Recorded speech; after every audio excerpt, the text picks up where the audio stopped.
ॐ सहना भवतु सहनौ भुनक्तु सह वीर्यं कर्वावहै तेजस्विनावधीतमस्तु मा विद्विषावहै। ॐ शान्ति शान्ति शान्तिः। Arjun stands in the battleground in the beginning of the first chapter of Bhagavad Gita, and at this point his mood is completely distraught, disturbed, unable to figure out what is the right thing to do, and he is shaken.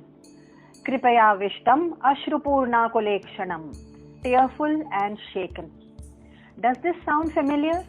Yes, there is many a time in our own lives when we are in this kind of a state. Now, Krishna, in the same battle, in his very own chariot, facing the same legion forces ahead, stands in the same battleground, but completely tranquil, calm, strong. Rishikeshaha prahasanniva bharata, almost smiling, so calm. So what is Krishna's secret that we may borrow from him? And Arjun here, of course, is symbolic of the individual self, all of us, the individuals, and Krishna in this great epic is symbolic of the universal self, which is consciousness. Now, Krishna has a secret, knowing which we cannot rise above the small troubles, petty or large, tragic or trivial. We cannot rise above this world because this is a world of matter. Just world of matter. Digging deeper into the secret, we find that we are partly matter and spirit. So we are spirit as well as matter. Kshetra, kshetragyam. And this piece of matter that we call ourselves, body, mind, intellect, is the material aspect of us, which is interacting with the material aspect of samsara. Guna guneshu vartanta. That's it. Is that all? Then, further we need to understand what is the nature of this matter, so that we can transform this into a lifelong, life-changing lesson. Well, matter itself, even physics will tell us that, is impermanent. Therefore, you mean samsara is also impermanent? Yes, it is, because it is made up of all the prakriti, the objects which are impermanent. Agamapa, anityaha. It means it's anitya. Everything is anitya. Then, you mean to say that we are agitated with all the things which are kshanik and impermanent and very, very brief and ephemeral? All the vastu, the vyakti, the paristhiti, the situations and circumstances which are temporary are agitating us? Yes, it seems to be so for those who are sansari. Then comes the higher truth. Am I matter? And what do you grieve about? Arjun, what are you grieving about? Because what comes and goes is the body.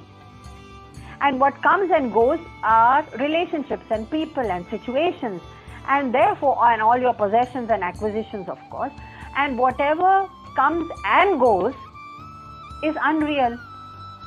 So in this asat, are you investing all your emotions in this asat, in this unreal?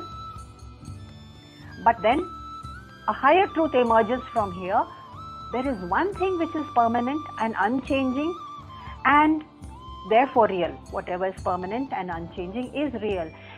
That is the experiencer going through, in and through all the experiences and situations and experiences of objects and people and situations. That experiencer does not change, remains the same, and therefore that must be the Sat. Is it separate from me? Is it my true nature? So it is not separate from you, and it is your true nature, Arjun. So that which was never real, that which was always coming and going, which was never real, will never be real. Na sato vidyate bhavaha. na bhavo vidyate satah. That means, and that which is real will never cease to be real, will never stop being real.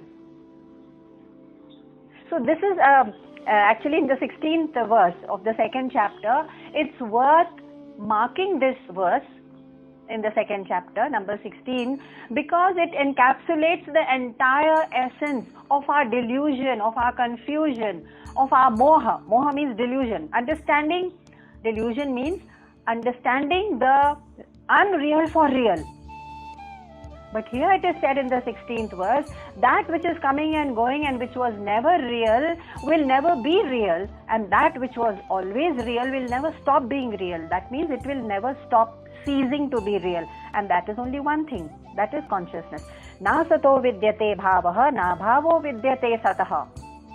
So Raman Maharshi was fond of saying that in case all our scriptures are lost due to some tragedy of history, and only one verse remains, it will encapsulate the essence of this philosophy. Okay. Now, coming back to Arjun, what are we grieving about? What are we disturbed about? About this passing and temporary vastu, vyakti, parasthiti, situations and circumstances? Is that the nature of our grief? Is that where we invest our emotions and invest our grief? The impermanent and the ephemeral?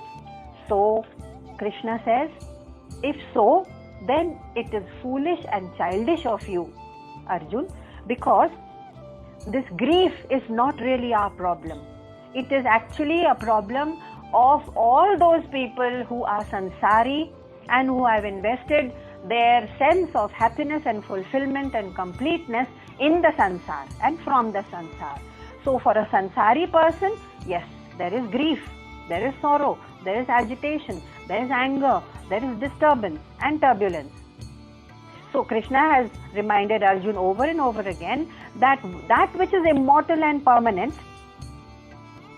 hold on to that if you want bliss and shanti permanently.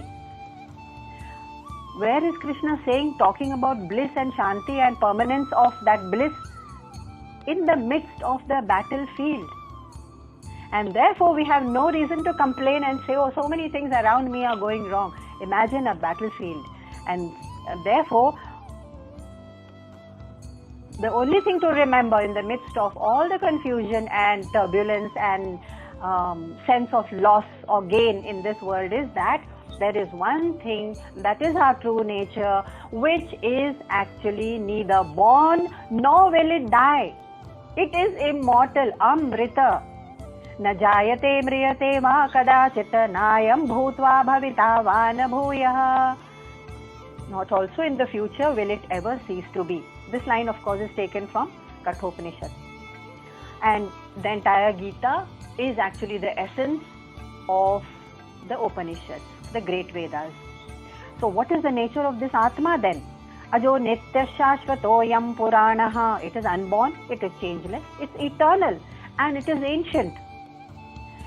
This secret is always with us because our consciousness is always with us.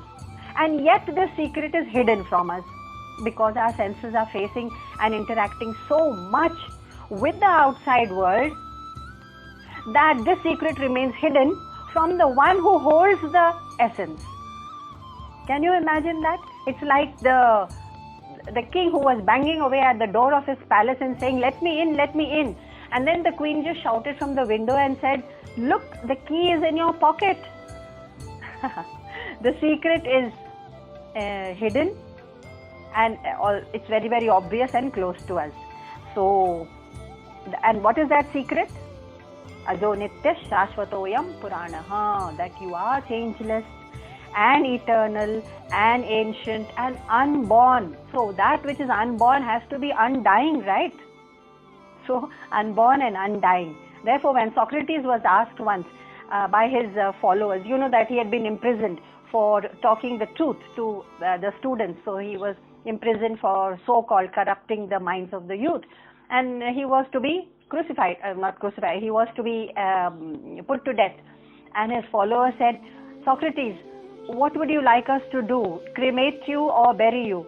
So Socrates said, do what you like. because it's only the body that you are going to either cremate or bury, or how does it matter? But if you find the real me, that's the challenge. Can you find the real me?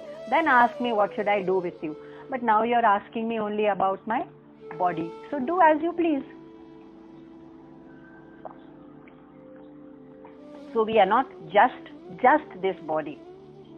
Now, what is the essence of this, the whole philosophy?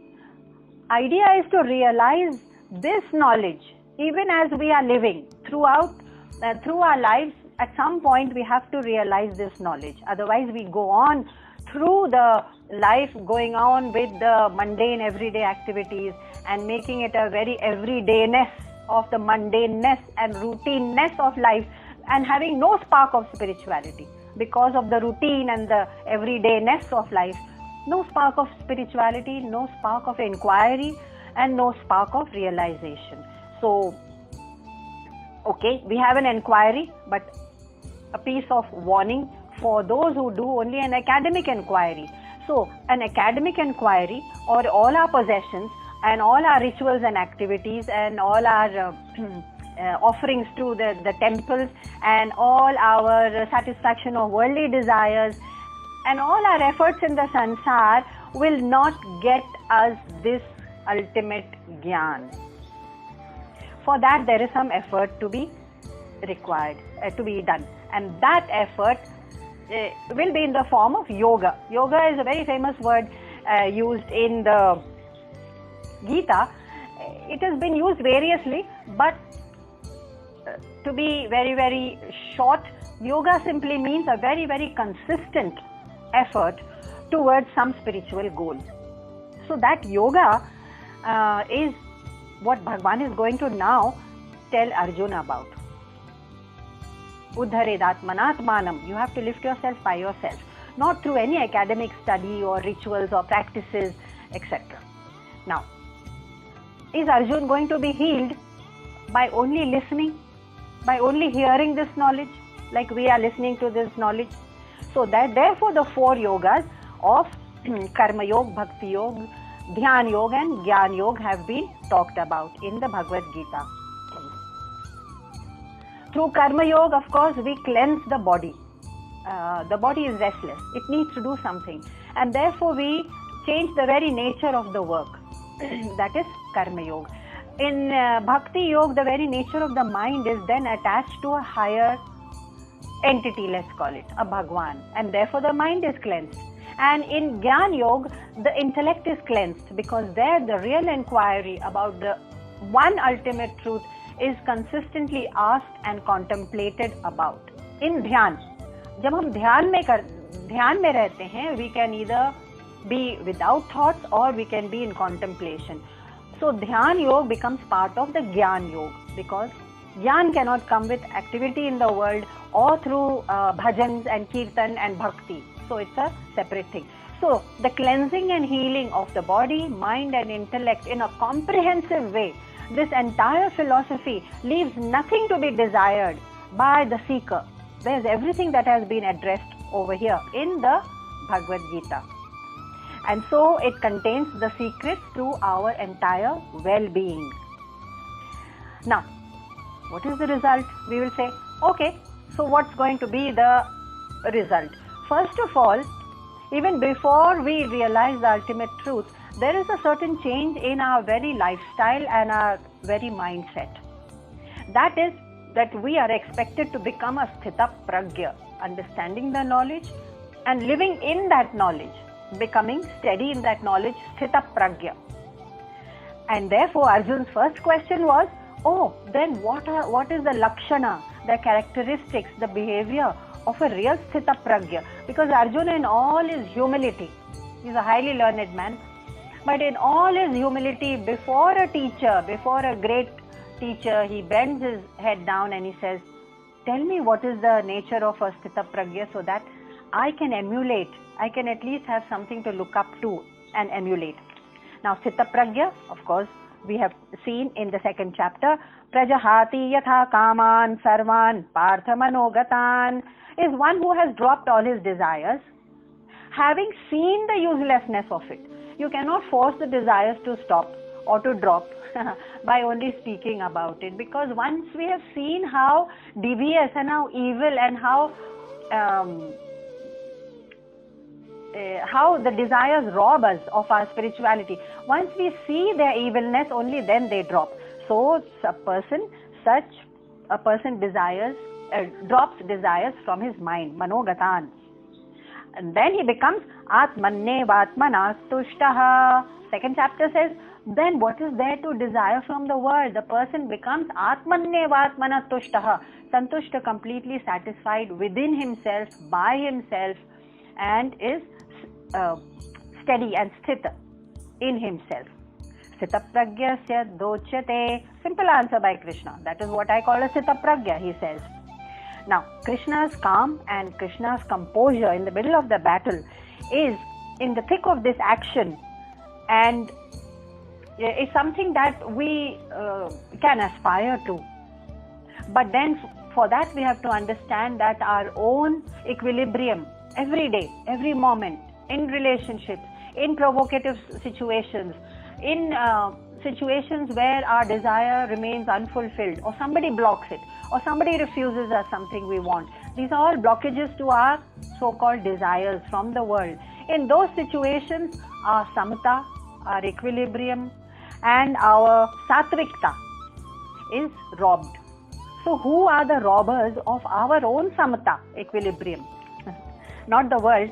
So Bhagavan has said very famously, Kama Bhaya Krodha. He said there are only 3 thieves and 3 gates to hell, actually he calls it. There are 3 gates to hell, and they are created by us. They are our own very personal hell. Trividham nakarasyedam narakasyedam naraka. Dwaram nashamannatmanaha kama krodhastatha lobha. Tasmade trayam tyajet. Kama, krodha, tatha, lobha, greed. Anger, greed, and desire. These are your own 3 gates to hell, Arjun. If you drop it, you are, that is, tasmat trayam tyajet. You drop these 3, you are free. Then you are free in the sense you are above these things. Vitaraga bhaya krodha. Vita means go beyond. Vitaraga bhaya krodha. And then you become a wise person. Sthitadhir muni ruchyate. That means, oh, so simple. Only 3 simple words.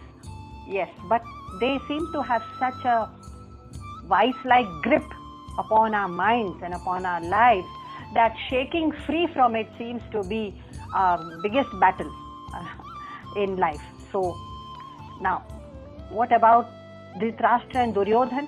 Well, Dhritarashtra, of course, was gripped by attachment to his sons, and Duryodhan by his consuming desire to expand the kingdom and to hold the kingdom, although unjustifiably. What is it that we hold on to? We have no kingdom to hold on to. We have no 100 sons whom we wish to command the world. Duryodhan and Dhritarashtra. Yes, but we still, without knowing it, we have this, the grip कि मुझे ये नाम, ये रुतबा, ये पहचान, ये प्रशंसा, ये यश, ये कीर्ति, ये bigger house, bigger धन and better holidays and better homes, ये मुझे consume करता रहता है. We may have other desires which we may add to this list. This list is not by any way comprehensive, because there are as many desires in the world as there are people, and they are hankering after some emotional need, some psychological hankering, some intellectual paucity, and of course the material things that we have talked about. So materially easy to understand, but our needs go deeper, and having not addressed them, not understood them, the disease goes deeper and deeper. And that disease is the feeling of incompleteness, unfulfillment. Arey, mere paas ye hota to theek hota. So that insecurity, and I don't have enough of this or that, either materially or emotionally or psychologically or academically, it doesn't matter. That incompleteness is the disease. Why disease? Because it is not our true nature, and it puts us out of our ease. That's why it's called dis-ease. It puts us completely out of our ease, our sense of sugamata, ease. Now, each one of us in this world is trying to fulfill some desire or the other, and the race goes on. Dhritarashtra and Duryodhana are just symbolic of that, which lies within us. Now, what about a passing mention of sensitivity? Yes, Duryodhana is also facing the same battle, but these questions don't trouble him. He is insensitive to the fact that bloodshed will take place. But in the same battle, Arjun is sensitive about engaging in a battle that he doesn't understand. So Duryodhana very breezily said to Krishna, to no less than Krishna, who approached him with the highest truth. He said, Janami dharmam nachame pravritti. I don't have an inclination. Thank you, Krishna, for your great knowledge, but I have heard this knowledge from my masters, and I know Janami dharmam. I know what is dharma and what is the right thing to do. How breezily he brushed it aside. Many of us do that because we're in such a dashing, great hurry to achieve this or that or fulfill a few material goals of this sansar, because that seems more pressing, more urgent and more immediate. And then he said, Janami adharmam. Oh, I know what is adharma, what is wrong also. And yet, nachame nivritti. I cannot resist it. So we know that desire is wrong, that is adharma. This is a way of saying adharma. And desires which consume us, हम जिद पकड़ लेते हैं, मुझे ये चाहिए ही, and then we bring our own downfall. So there is a bit of Dhritarashtra in all of us, in the sense that we may be attached to our family or our attachment in any way actually. That is a bit of Dhritarashtra in us.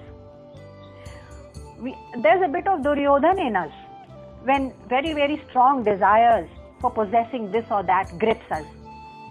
And of course, there is a bit of Arjuna in all of us which says, okay, so now I really want to know the meaning of life, because it seems to be pointless.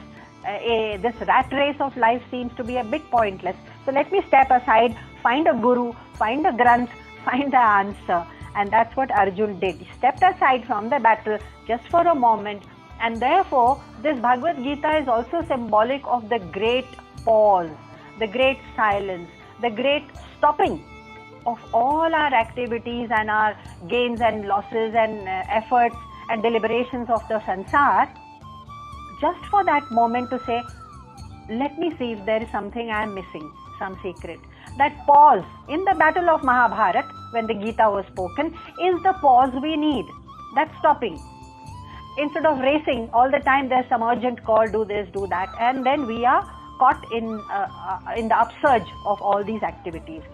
This pause took place in the battle of Kurukshetra, Mahabharata, for the Gita to be heard. For us, the Gita to be heard, we need to create that pause always in our life. So, do we need Krishna? Yes, we all need Krishna in our lives as our charioteer, as our guide, as our beacon of light, because there are times when we are floundering, and it is worse when we don't know that we have been floundering in darkness, in moha, in asat, in ignorance. Many of us do that. Why don't we know it? Because the world is telling us that what you are achieving is great, what you are accomplishing is wonderful, and you should chase more of it. And the way you look is fantastic. Chase more of it. Remain always like this. So the world is telling me that what I am actually doing is good and right and permanent. So if sansar is misleading us and we don't know that we need Krishna, then it is a bigger tragedy than taking a step back and saying, okay, I cannot help my kama, krodha, desire, anger and envy, greed, but at least I know that there is something that I am missing. So that's a less of a tragedy, like Arjuna, who says, I am here to learn and I am here to find out and I am here to contemplate on your truth, Krishna, until I realize it. Now, the question arises, how will the answers of 6,000 years ago, given by Krishna to Arjuna, how are they relevant today? So the answer is simple. Has minds has the mind of man changed? Not only over 6,000 years, but over millennia. Has the mind of man changed or transformed over millennia? No. We have the same deep-rooted fears and anxieties of the kind that are there in Dhritarashtra and Duryodhan, and the confusions of Arjun, and the pleasure-seeking of so many others, and the same routine existence of everydayness, no spark of spirituality, that we carry with us through our lives, through millennia. Now, if we are seeking answers which are relevant, then the answer is relevant even today, because man's mind remains as primitive, if you like to use the word primitive, through the ages. The same anxieties, the same fears, fear of death, and same envy and greed and confusion and ambition and violence in the 21st century. Only thing is the weapons have changed. The technology has changed. It has become more sophisticated. But the anger is expressed in different ways, but anger remains.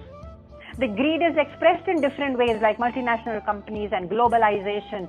But greed remains. Materialism remains. Only its expression has become more technological and sophisticated or whatever. And we think that we have made great progress. So technologically, yes, we have made great progress. Psychologically, no. Says J. Krishnamurti, we are as primitive as man has ever been. And therefore the answers will remain relevant, and therefore texts like this have survived and are still read, and Aurobindo called the Bhagavad Gita a live text. He said this is a live textbook, which means it speaks to us even as we read it. So deep down, question again arises, what is it that we all want? What is it that we want? We want that we should not suffer. We should not have conflict or sorrow or dissatisfaction. I don't know about my neighbor or my relatives, but I should not have any conflict or suffering or sorrow or dissatisfaction or discomfort or loss of any kind. Abhava. But do we realize that as long as we are living in sansar, demanding things from sansar, expecting from sansar, to give us that fulfillment and completeness, then for so long the suffering, the conflict and the incompleteness will remain. It's just that the address is wrong. We are knocking at the wrong door for what we need. So Bhagavan is going to tell us, he's going to point us to the right door and say, just knock at these doors of the 4 yogas, and hey presto, the answers will reveal themselves to you. Where do these sorrows come from? As we said, because we are interacting with in a sansar, expecting from sansar, and our senses, matra sparshastu kaunteya, matra sparshastu, our senses are interacting, contacting the world and bringing in the sorrows of the world, shitoshna, sukha dukkha daha. Do we need to remind ourselves over and over again that everything in the sansar is actually temporary? Agama payuno anetyaha. That's the only thing that will give us steadiness and self-control. Tam titikshasva bharata. Titiksha rakho. So the real yoga actually seems to be to stop expecting things from sansar in terms of emotions, psychological comfort, and of course material things. So Bhagavan has said, do one thing, Arjun, just break your connect with dukkha. Your senses are connecting with the world, which is matra sparshastu kaunteya, and then you are connecting your mind with dukkha. So dukkha samyoga viyogam. Just break that contact. Now, when I beg from sansar, give me these little pleasures and fulfillment of my little temptations and successes and satisfactions, then all my actions are in the direction of sansar, naturally. So all my action becomes then sakama, desire-driven action. And then we become kripanaf phala hetavaha. Kripanaf, wretched. Wretched because we are begging from sansar all the time, from people and situations and objects, begging this or that satisfaction. Kripanaf phala hetavaha. Wretched is your state, says Krishna. And sansar says, yes, come to me. I'm going to give you the fulfillment of your desires, and I'll give you success and joys. But the catch, the fine print, the catch is in the fine print. And sansar doesn't tell you that. So sansar says, okay, take this and read the fine print later, if at all you read it. And the fine print is that along with your successes and joys and upliftments and temptations, you are going to get this in the same package. You will get your frustrations and unfulfilled desires along with it. You cannot be selective. It comes along with it. So, and if I drop my joys and sorrows, the opposite, suppose, then it's true that even the frustrations and unfulfillment and sense of frustration will also drop. So both are true. Seek the joys and sorrows from sansar, take the whole package. Drop the expectation of sansari joys and desires, and the whole package drops. And the whole package is also carrying with it the frustrations and conflict and disappointments and sense of incompleteness and unfulfillment. That whole package drops.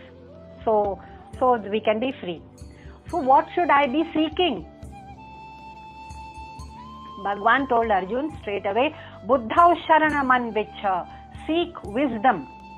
Take refuge in wisdom, he said. Sharan is the word he used very often in Bhagavad Gita. Sharanam anvichha, take refuge in buddhi, in intellect or in wisdom. Now, as Bhagwan has pointed the way, now begins the journey of Arjun in really understanding how he can go about it. So he can ask himself, why do I look outside into the world in sansar for my fulfillment, and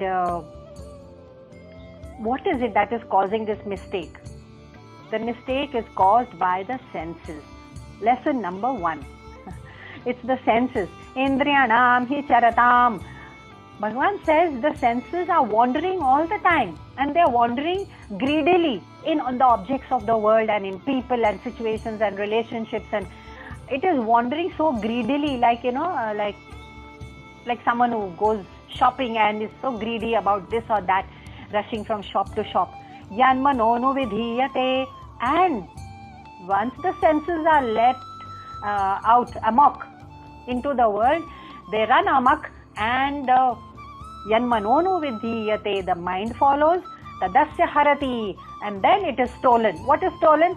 Pragyam, my vivek, my ability to see right from wrong, to see sat from asat, to see the spiritual from material, to see all this, my vivek is robbed. Tadasya harati pragyam vayurnavami vambhasi. Then what is my state like?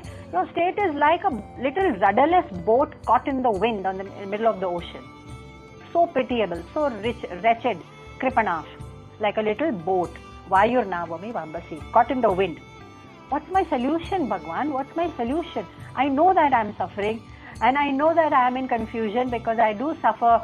I do enjoy the joys and what the world has to give me. But then when the world withdraws these objects and situations and relationships from me, I am plunged in despair, and I don't know what the solution is. Bhagwan simply said, just govern your senses. Govern your senses. Kurmonganeva sarvashaha. When you see the danger of chasing the objects of the world, objects of course means also the whole gamut of desires, from relationships to emotional wants, etc., etc. Like a tortoise, kurmonganeva, withdraw the senses and hide under your shell, cool and protected. You will remain protected there. Pull in your senses. Indriyan nindriyarthebhyaha. And then, so what will happen? Your mind will remain still. tasya pragya pratisthita. Your mind will remain still.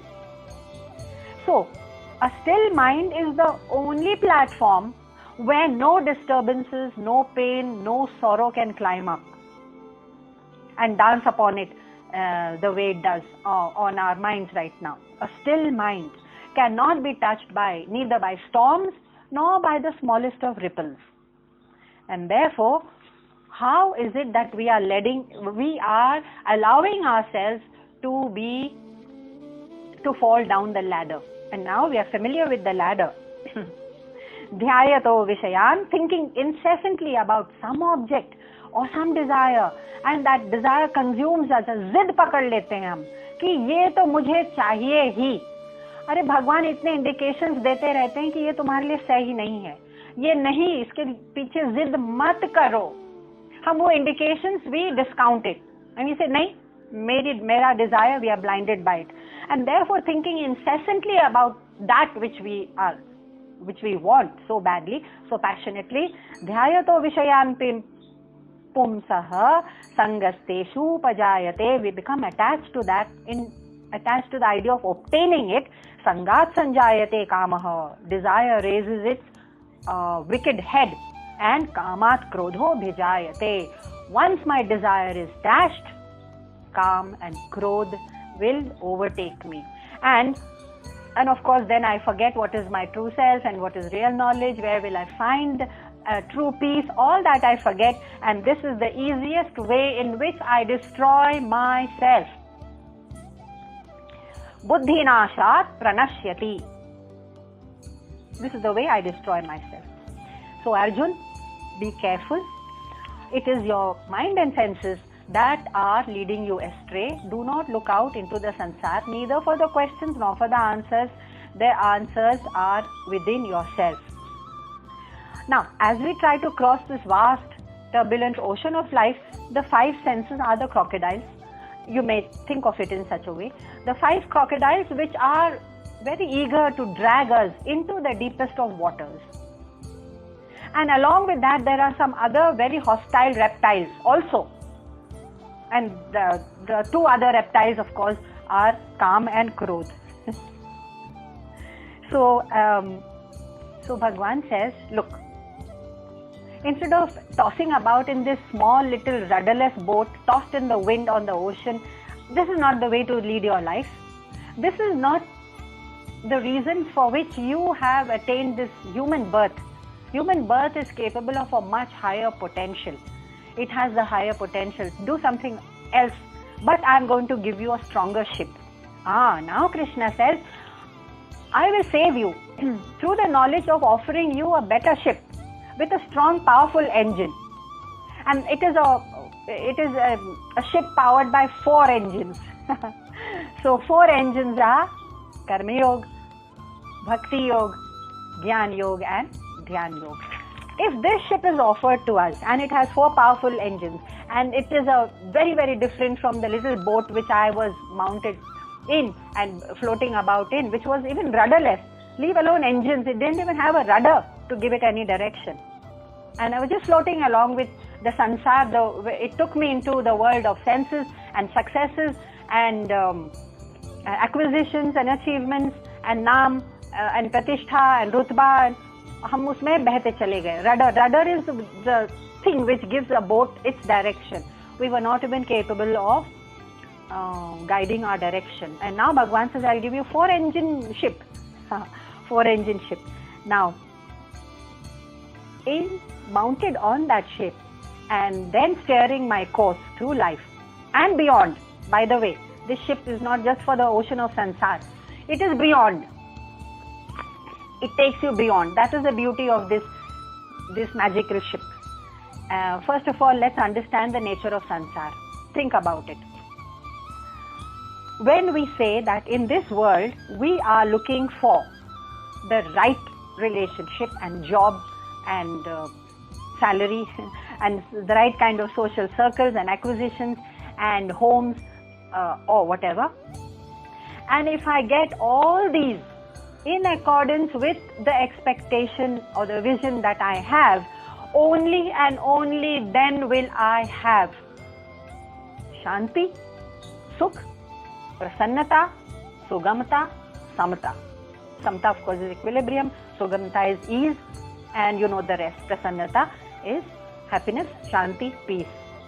Oh, you mean to say that you have made your Shanti and Prasannata and Sugamata and Santushti, etc. so very conditional? It's very, very conditional. If I have all these things in the right measure at the right time and according to my wishes, I'm going to get all this. So think about it. Actually, what do we want? We were not looking for that big house or that bungalow or that car or the relationship or the love from somebody or the other. We were looking for the end product, which was harsha, joy, and prasannata, and santushti, satisfaction, and samata, and equilibrium, and sugamta, the ease, and shanti, peace. Because we got all these things out of, that's what we thought. We got it from all the outer things. We were actually looking for shanti, samta, santushti, etc., etc. We made it highly conditional, and the world said, I may or may not give you these. That is shanti and samta and equilibrium and harsha and prasannata and happiness and joy. I may give you, I may not give you. That's up to me. So the world is highly fickle, highly whimsical, highly unsteady, impermanent and shaky. And yet, in that state, we want happiness and shanti and sukh and harsh and prasannata, which is unshakable and permanent and steady. Wrong address again. Wrong address. We are knocking at the wrong door for the wrong reason. And so, the sansar carries no certainty and no guarantee. And yet, we are seeking it all the time. Seeking what? Through the sansari objects and acquisitions, our own shanti and peace. So the 4 yogas, karma yoga, jnana yoga, dhyan and bhakti, actually, are we going to use these engines to power us to a permanent prasannata and permanent shanti and permanent samata and sukha? Yes, that is the promise of Krishna. That is the promise. Okay. Think about it. Is it something that Krishna is going to hand over to us on a platter and say, मैं बहुत खुश हुआ, आपने मुझे मेरी भक्ति किया, you have worshipped me, मेरी भक्ति हुई, मेरा भजन हुआ, and you have been a good child and you have done all the right things and I am very happy. Is Krishna going to hand over the shanti and sukh and harsh or joy that we are looking for? No, it's not an external source at all. How do we know? We know this. Think about it. Whether it is a prince or a pauper, राजा हो या रंक हो, उनको हर चीज, उनकी desires अलग अलग होती हैं, राइट? किसी को केवल 2 वक्त की रोटी चाहिए तो किसी को पूरा किंगडम चाहिए. Whatever they want, they are of different kinds and nature and quantity and substance. But once that desire is satisfied, 2 big kingdoms or 2 small rotis, whatever, the quality, the essence of shanti and samata and harsh and sukh which they get is exactly the same. Exactly the same. How? How did this happen? Because that harsha, that sukha, that bliss and shanti, peace is the nature of humankind, bhai. So राजा हो या रंक हो, 2 रोटी मांग रहा हो या जो भी मांग रहा हो, so only thing is that they're looking for desire fulfillment, but the end product is the same, which means that this peace, this shanti and sukh, bliss came from the very nature, swarupa of manushya, of humankind. It is with us. It is with us. We are looking for it outside. So, having said that, let's see how through the 4 engines of the 4 yogas, or let's take up the 3 yogas first, because dhyan and gyan go together more or less. Through the 3 engines, are we going to attain the end product, which now we understand as that shanti and bliss, sukha shanti, that anand that we are seeking. Okay, let's take up karma yoga, jnana yoga, bhakti yoga. It is said in Karma Yoga that what is the nature of Karma Yoga? That I am not going to act out of desire for fame or any kind of greed. I am going to make my most ordinary and my most mundane work elevated to the level of worship, which means that the work then doesn't become a burden, it becomes joyous. Karma Yoga, work is worship. Having understood the definition of Karma Yoga, we move to Jnana Yoga. What is Jnana? Jnana is that understanding my true nature. I am immortal, Amrita, that Atma, that does not change. And so, I am that sentient, unchanging being. That is Jnana. Okay. And in Bhakti Yoga, there is a complete surrender to a higher law, and it says, Teme yuktatama mataha. Yuktama mataha. That yogi, Bhagwan says, is the best one who surrenders completely. Okay, now we've understood the three yogas, briefly of course. How is it that Karma Yoga will offer me Sugamta? Let's call it. Sugamta is a sense of ease, effortlessness, where we don't seem to be fighting a battle in Sansar to acquire this or that. Because in Karma Yoga, no action is done out of Rag or Dvesh. By Rag we mean attachment, Dvesh we mean aversion. No excessive attachment, no aversion. I'm just doing my task to the best of my ability. If there is no Rag and no Dvesh, then the work becomes, and the nature and mindset also becomes Sugam. Sugam, at ease and effortless.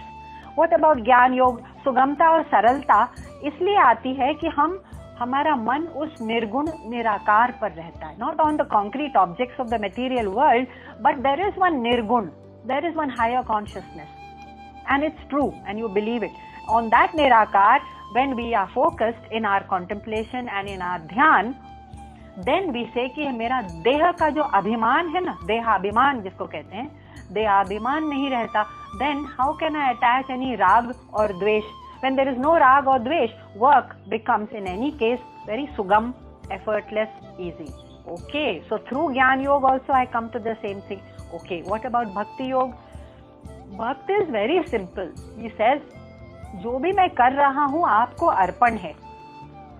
You have given me the ability to do it, so I perform these actions. You have given me the skill and the samarthya to do it, and the strength, I performed it to the best of my ability. Now the result is also yours. Of course, Karma Yogi says that, but the Bhakta says neither the sources of action nor the results, none of it is mine. It's all yours, Bhagwan. No baggage is mine. And the moment he says no baggage is mine, actually mine, he is already free. So there is Sugamta of the most beautiful level in Bhakti Yoga. Santushti. Let's take up the second word, which we are looking for all the time, कि मुझे satisfaction मिल जाए इसमें या उसमें. The Karma Yogi becomes Atmanyavatmana Tushtaha. स्वयं में ही तुष्ट रहता है, because he is not acting out of a burning desire for some passionate ambition. कि मुझे ये करना है, and therefore there is no agitation because the work is already offered. What about the Jnana Yogi? The Jnana Yogi is Santushta in all action, whether he receives a reward or not, whether there are blocks to his action, whether there are impediments. There will always be something that goes wrong with what we do. So instead of flying off into a tirade or a temper, the Jnana Yogi says, I am Santushta Paschannatmani Tushtyati, because I am not associating myself with the jad, with the inert, with the material. So the Jnana Yogi is at another level. He says कि ये जड़ चीजें हैं, ठीक है, mistake हो गई, okay, there are impediments, okay, there are people who are trying to get me to not gain success in what I am doing.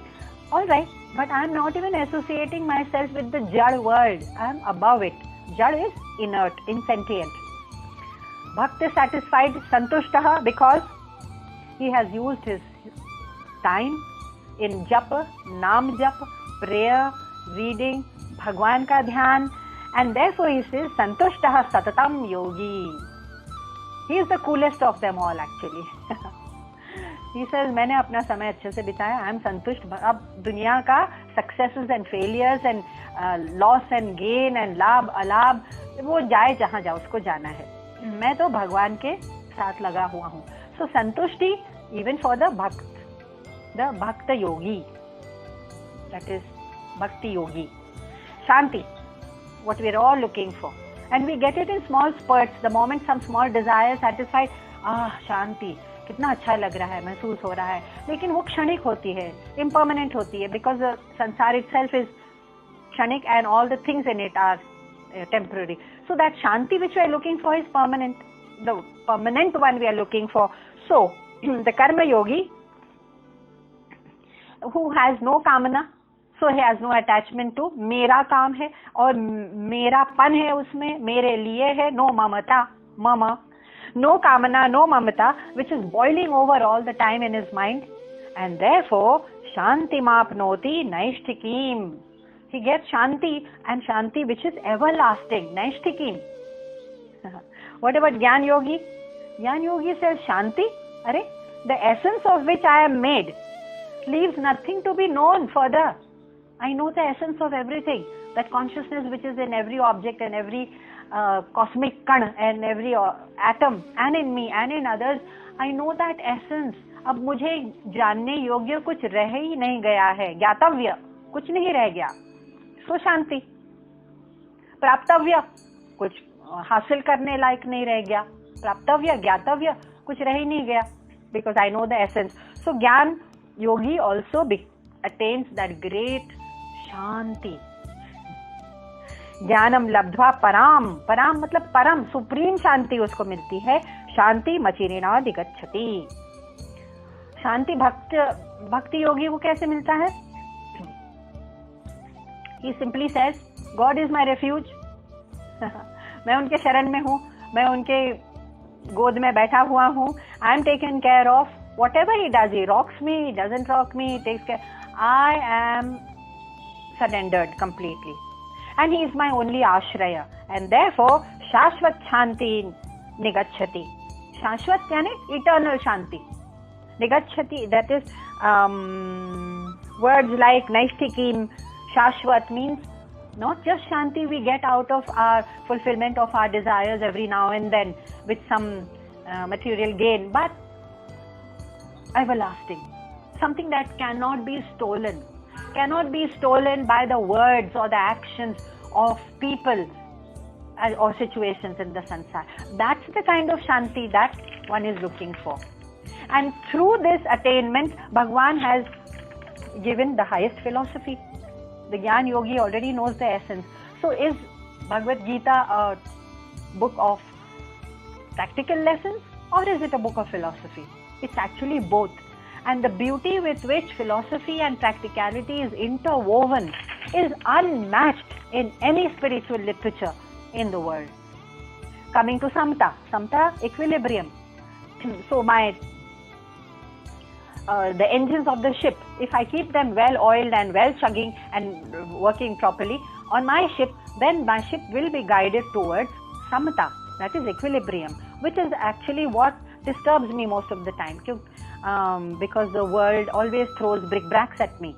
Okay, now when I'm doing Karma Yogi, how does he gain Samata, equilibrium? Because he says I'm doing my work tirelessly, to the best of my ability, to perfection, and therefore through success and failure I carry on, through harsh and shok, through disappointments and through joys, and through most important, through rag and through dvesh, through attachment and aversion. I like this, I don't like that, I'll skip this work and do something else. Through all these situations, I carry on, chug along, irrespective, and therefore I am samasiddha vasiddhau cha. Karma Yogi, nothing can touch them because they are so focused on the work and not even on the perfection of the work, because anyway they are giving it their complete focus and their ability, which may not be the most supreme in the world, but it is their best.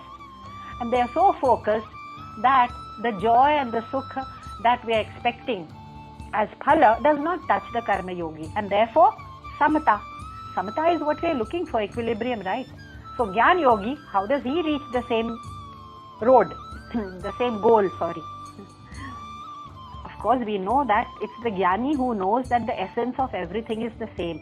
Samadarshihi, Sarvatra Samadarshanaha, looks at everyone and everything as part of the same essence. So how can people and Vyakti and Vastu and Paristhiti and situations, how can he be disturbed by these when he knows that everything carries the same essence? So Sama, he is Sama in Sukha Dukha. Sama Dukha, Sukha. Bhakta, how does he arrive at equilibrium? The Bhakti Yogi who wants to practice only Bhakti says, if I don't get other things in the world, I'm okay. If I don't get this or that which other people have, I'm not comparing. It's okay for me. As long as I'm willing to have my Bhagwan with me. I don't want that Bhagwan lost to me. And I'm willing to drop everything for that Vishwas, that Shraddha of mine, because I am in his lap. Dadami Buddhi Yogam. Krishna says, oh, if you're fully surrendered and you're not even saying that I'm making all kinds of efforts and intellectual efforts to come to me, and you're just there like a child, then I, Krishna, myself, I'll give you that wisdom. Dadami Buddhi Yogam tam yena mama payanti te. Krishna himself will offer that great grace, so to say. Now, Bhakti is a tricky thing. It can descend into blind worship, into Andhavishwas, and then people say, you know, मैंने कितनी सारी चीजें चाही थी और मुझे भगवान ने इतने सारे दुख और tragedies दिए हैं. So I have lost faith in Bhagwan. We have heard this many a time.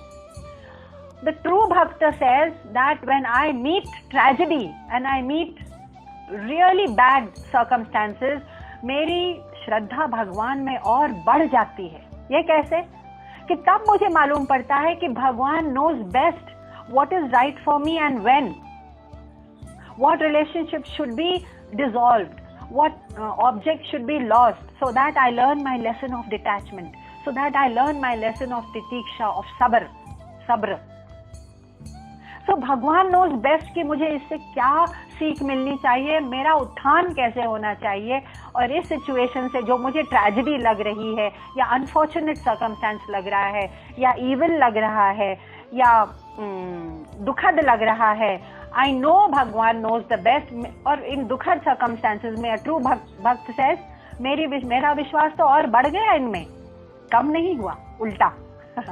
So that is to be kept in mind about a bhakta's unshakable faith.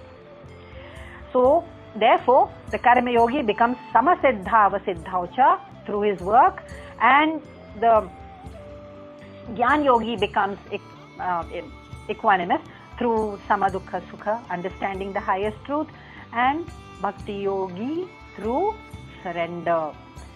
अब ज्ञान की प्राप्ति कैसे होगी? ज्ञान की प्राप्ति के बिना we cannot reach that highest. So Karma Yogi says कि when I am working in this world without attraction to the phal, then slowly through my consistent effort of dropping the phal, I also begin to drop the desire for the action, the kamana, the desire also keeps dropping. And the moment I do that, slowly over time, my akarshan, my temptation, my attraction to the world also drops. Says the Karma Yogi, since my attraction to the world drops, tat swayam yoga samsiddha. Attraction of sansar, जो inert objects है, उससे जब हमारा मन हट गया, तो wisdom अपने आप आ जाती है. तो कर्म योग भी tat swayam अपने आप योग संसिद्ध, वो भी सिद्ध हो जाता है. काले नात्मनि, मतलब थोड़ा समय लगता है उसमें, काले नात्मनि विन्दति, प्रैक्टिसिंग कंसिस्टेंटली ओवर टाइम. ज्ञान योगी तो ज्ञान के साथ ही चलता है. तो ही कीप सेइंग ये प्रकृति है, ये वर्ल्ड ऑफ मैटर है, मैं I am made of spirit पुरुष, and we are not separate. I am Prakriti plus Purush. Purush is indestructible. Prakriti cannot exist. That is Prakriti in the sense of all the things which we see in our environment and in the objects of the world, it cannot exist without consciousness, Purusha. But Purusha can exist without Prakriti, and it does. When there is pralaya, when there is the complete dissolution of the world, Prakriti, Purush can exist. It's completely independent of Prakriti, and I'm a bundle of both. So my true Swarup is the indestructible, but I am associating with the destructible part of me, the impermanent part of me, the jada, the inert part of me. वो मैं कहता हूँ मैं हूँ, मैं वही हूँ. So that is the moha, the delusion, and that mistake causes all the sorrow. So ज्ञान योगी के लिए तो बहुत आसान है. He says क्षेत्र क्षेत्रज्ञ रेवम अंतरम. उसका अंतर मुझे पता चल गया है. प्रकृति और पुरुष को क्षेत्रज्ञम भी कहा गया है गीता में. So when he understands this, the difference, anything that distinguishes Sat from Asat is called Vivek. This Vivek is the very crutch, the very weapon that the Gyan Yogi wields. It's the strongest weapon, the strongest instrument that a Gyan Yogi has is actually Vivek. Vivek, the ability to distinguish between Sat and Asat. Yanti te param paramatma. So therefore he goes easily to the Param Satya. Krishna says, when there is surrender for a Bhakti Yogi, then he says, I step in, because that poor fellow doesn't have a strong instrument like Vivek, but he has an even stronger instrument, which is surrender, because surrendering completely, when we hold on to मैं, मेरापन, मेरी शक्ति, मेरा paramarsh, very difficult to surrender all that. It's harder. So surrender is an even harder, stronger instrument which the Bhakt has. And therefore Bhagavan says, Tesha me vanukam partha ज्ञान दीपेन भास्वता. मैं उसमें भी ज्ञान का दीप जला देता हूँ उस भक्त में जिसके पास इतनी शक्ति है कि वो टोटल सरेंडर कर ले भक्ति में. Therefore we see that in all these three they have reached a point, the karma yogi, the jnana yogi and the bhakti yogi has reached a point where ahamta, aham, मैं, अहंकार, and mamata, mama, मेरे लिए और मेरा है, इसकी importance बहुत बहुत कम हो जाती है, and it dissolves completely. In the highest possible stage, it dissolves completely. अहमता और ममता जब पूरी dissolve हो गई, then what remains? Then the antahakaran is completely shuddha, nirmal, untouched. Sorry. If that antahakaran is nirmal and it's completely swachh, उस स्वच्छता और निर्मलता को और एक नाम दिया गया है प्रसन्नता. प्रसन्नता. That means a joy or a happiness which does not have a cause. कि मुझे ये मिल गया तो मैं खुश हूँ, मुझे वो हासिल हो गया तो मैं प्रसन्न हूँ. There is no cause for it. There is only and only prasannata per se. That causeless prasannata is the swachhata or nirmalta of an antakaran which is washed off completely of ahamta and mamata, ahankar and mamata. Through this process of karma yoga, jnana yoga, bhakti yoga, long process, I know, but that nirmalta reaches a point of prasannata which is joy without a cause. I can't say I'm joyous because I am going on a world tour. I'm joyous because I have achieved this. I'm joyous because my family is with me. There is no because. Atma has no because. It has neither birth nor death, in fact. Even prasannata is our swarup. Anand is our swarup, Satchit Anand mein. तो उसमें कोई conditions नहीं लगते.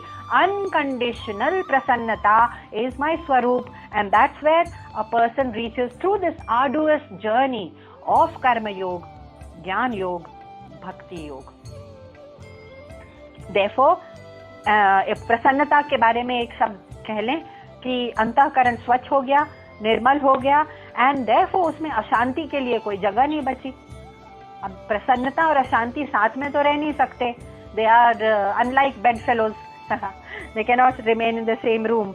तो अगर अशांति नहीं है तो राग और द्वेष का, you know, the friends of अशांति आर राग एंड द्वेष, अटैचमेंट एंड एवर्जन. ये अच्छा है, वो गंदा है, और वो बहुत अच्छा है, और वो बहुत ही डिसलाइकेबल है.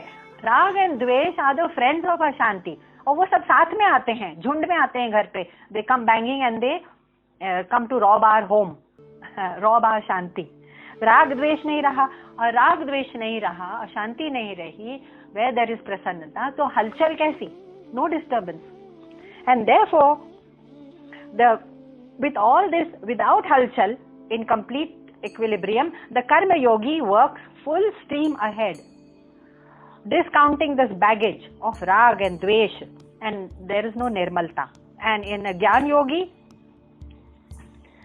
Yogi has simply convinced himself through deep contemplation and dhyan over a period of time that I am not this finite matter. Finished. Stay finished. Full stop. Beyond that, there is no seeking and logic and reasoning and struggle. There is no struggle, because the Gyan Yogi simply says, I do not associate, I am not this finite piece of matter. Finished. तो उसके साथ फिर कौन सी कामना जुड़ेगी? Finite matter में हूं ही नहीं, तो कामना किसके साथ जुड़ेगी? फिर अहमता और ममता किसके साथ जुड़ेगी? फिर राग और द्वेष किसके साथ करेंगे हम? Nothing attaches. सिंपल. सो ब्रह्म भूतः प्रसन्नात्मा. एक बार ब्रह्म को की प्राप्ति हो गई, then there is prasannata. And bhakti yogi says, I need nothing from sansar. भगवान, जो आपने दिया ठीक है, जो नहीं दिया वो भी ठीक है. भगवान, लेकिन आप मेरा साथ मत छोड़ो. आई नीड यू भगवान. I don't need anything from संसार. तब उसमें भी, भक्ति योगी में भी वही निर्मलता, वही स्वच्छता मन में आ जाती है. And then he becomes prashantatma, as prashant, as prasanna as the rest of them. Because he says, उसके बाद मेरी डिजायर कहाँ से आ गई भगवान? आपकी और मेरी अलग तो नहीं है ये डिजायर या कामना, तो इसमें मेरी कामना का सवाल ही नहीं उठता. I don't own any of these desires. I own you God, I own you. Simple language of the bhakt, but he arrives at the same point. Hence all the roads arrive at sugamata, ease and effortlessness of living, santushti, satisfaction, shanti, that peace we are seeking all the time, समता, equilibrium. ज्ञान, मैं हूँ कौन, ये संसार मुझे क्यों सताता है, ये संसार सत्य है कि असत्य है, वो ज्ञान. एंड निर्मलता, दैट इज प्रसन्नता, आनंद इज माय स्वरूप. ये चीजें हम ढूंढते ढूंढते we are knocking at the wrong door, wrong address. संसार में इन सबको ढूंढते ढूंढते हम गलत एड्रेस पर पहुंच जाते हैं. एक्चुअली संसार को एक साइन पोस्ट लगाना चाहिए बाहर. ओनली टेम्पररी संतुष्टि, सुख और आनंद यहाँ मिलेगा. आना हो तो आओ. वो लैम्प पोस्ट नहीं, साइन पोस्ट वहां रहता नहीं है. Completely misleading. वहां साइन पोस्ट कहता है, आओ, मेरे पास प्रसन्नता है, हर्ष है, सुख है, शांति है. परम शांति भी बोल सकता है कोई. But that is the wrong address. That signpost is missing on the sansar. We are knocking at the wrong address. Address of these things has shifted. Address has shifted from sansar to Gyan or to God. So I will end with a short story which I thought of. Nasruddin was unhappy with the routineness, with the complete humdrumness of his life, and one day he said, I must find out why am I dependent so much on sansar for all the things that I think my mind seems to be hungering for, thirsting for. He said, I'll find a guru, I'll find a teacher, I'll find a guide. He went to a guide and the guide said, ये ज्ञान आपको मिलेगा, you have to find the right place. I will point to a certain place outside the village. That place outside the village had a small little church. तो मुल्ला नसरुद्दीन को बोला गया कि वो चर्च के पास आप जाओ and वहां जाके आपको, आप जो ढूंढ रहे हो, सुख, शांति, प्रसन्नता, समता, you will find it. Nasruddin was surprised. He said, अरे वो रोड आप बता रहे हैं, वहां तो मैंने किसी को कहीं कभी भी जाते नहीं देखा. So the guide said, yes, that's true. Very, very few people take that road. इसलिए तुमने देखा नहीं होगा, but that is the road. It will take you to the church. So Mullah Nasruddin said, are you sure? So the guide said, yes, son, I'm sure. Come on, have the courage to take the route which I am pointing to. And then Mullah Nasruddin, mounted on his donkey, took that road and arrived at the church. As it happens, on that particular day, outside the church there was a charity fair. Charity मेला लगा हुआ था. कभी कभी लगता है outside churches and mosques and temples and all that. अब Mullah Nasruddin, he got off his donkey and he was delighted, and he says, अब तो मैं ये सब चीजें experience करूंगा. And he went for the rides and the food and the feasting and the shows and the drama, and of course for shopping and buying and purchasing. He was delighted. And at the end of it, when the sun set, everything was closed, and Mullah Nasruddin was once again, he had a lot of fun, but he did not come back with the answer he had sought. What happened? The tragedy of life is, उसकी शाम हो गई, यानी कि हमारी जिंदगी समाप्त हो गई. शाम हो गई और हम empty handed रह गए. हमने क्या mistake किया? I was pointed to the church, to the Granth, to the Shastra, to the Guru. I went up to the church and I did not knock at the church. I did not open the door. So Buddhi Yoga हमको नहीं मिला. I did not take shelter in wisdom. Buddhi Yoga is take बुद्धि योगम शरणम विच्छा. हमने शरण नहीं लिया बुद्धि योग में, क्योंकि हम डिस्ट्रैक्ट हो गए in all the fun and frolic of the संसार. वो चर्च के सामने ही हो रहा था, संसार में ही, लेकिन हम उसमें डिस्ट्रैक्ट हो गए और शाम हो गई, जिंदगी समाप्त हो गई. And I was bereft of my answers and lost my opportunity to actually go to that church or that mosque or that gurudwara or the temple of learning which was right there in front of me. मेरे सामने था वो ग्रंथ, वो शास्त्र, वो गुरु हमारे सामने है, but I am not knocking at the door to say I want to find out. Buddhau sharanam anvichya, or therefore many of us have lost the opportunity to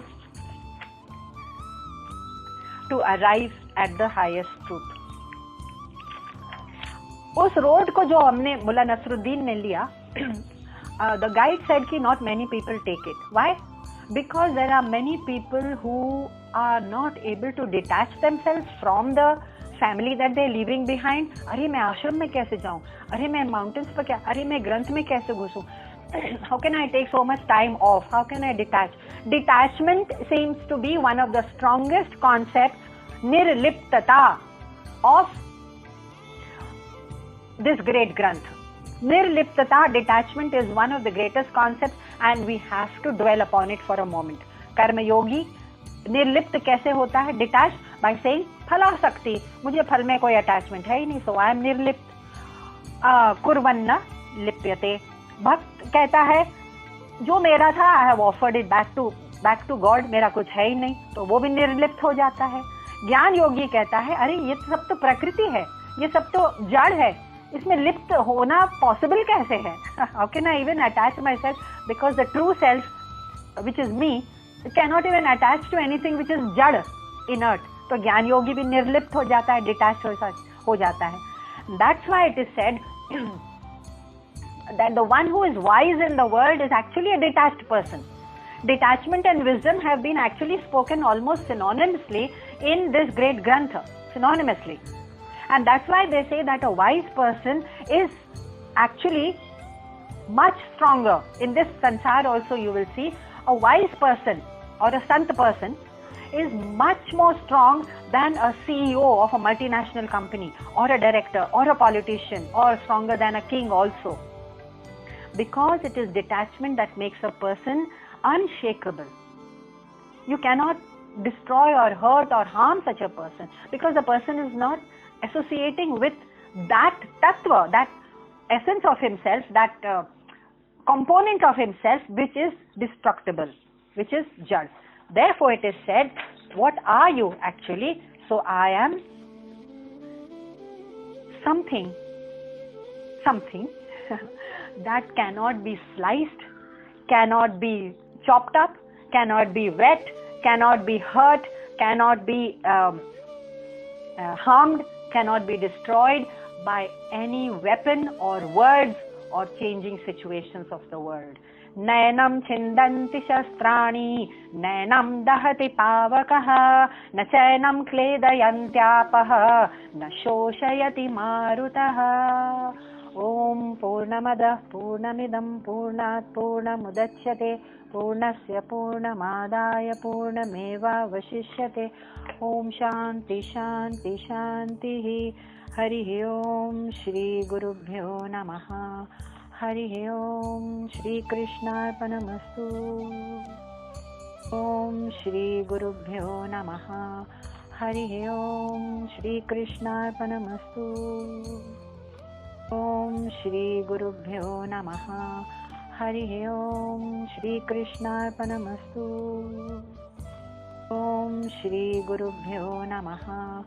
Hari Om Shri Krishnarpanamastu. Om Shri Gurubhyo Namaha. Hari Om Shri Krishnarpanamastu. Om Shri Gurubhyo Namaha. Hari Om Shri Krishnarpanamastu. Om Shri Gurubhyo Namaha. Hari Om Shri Krishnarpanamastu. Om Shri Gurubhyo Namaha. Hari Om Shri Krishnarpanamastu. Om Shri Gurubhyo Namaha. Hari Om Shri Krishnarpanamastu. Om Shri Gurubhyo Namaha. Hari Om Shri Krishnarpanamastu. Om Shri Gurubhyo Namaha. Hari Om Shri Krishnarpanamastu. Om Shri Gurubhyo Namaha. Hari Om Shri Krishnarpanamastu. Om Shri Gurubhyo Namaha. Hari Om Shri Krishnarpanamastu. Om Shri Gurubhyo Namaha. Hari Om Shri Krishnarpanamastu. Om Shri Gurubhyo Namaha. Hari Om Shri Krishnarpanamastu. Om Shri Gurubhyo Namaha. Hari Om Shri Krishnarpanamastu. Om Shri Gurubhyo Namaha. Hari Om Shri Krishnarpanamastu. Om Shri Gurubhyo Namaha. Hari Om Shri Krishnarpanamastu.